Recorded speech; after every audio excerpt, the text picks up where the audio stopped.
A significant bug has been discovered in FaceTime.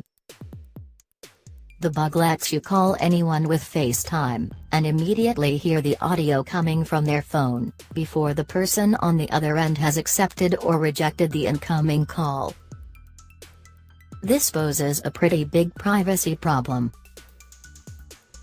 FaceTime video chat app made it possible to call someone and listen through their iPhone's microphone while the call was ringing.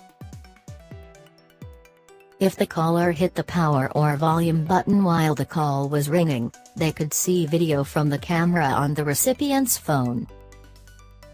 On Tuesday, Jan 29, NBC News reported that a woman named Michelle Thompson became aware of the FaceTime bug.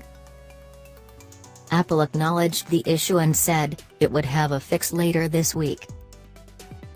In the meantime, it disabled group FaceTime on the server side. Until then, if you are concerned, you should disable FaceTime in iOS settings. Open Settings on your iPhone or iPad. Scroll down and select FaceTime. Toggle off the green button at the top of the screen. To turn it off on a Mac, follow these steps. Open the FaceTime app. Go to FaceTime on top of the screen. Select Turn FaceTime off. Thanks for watching. And don't forget to subscribe the channel.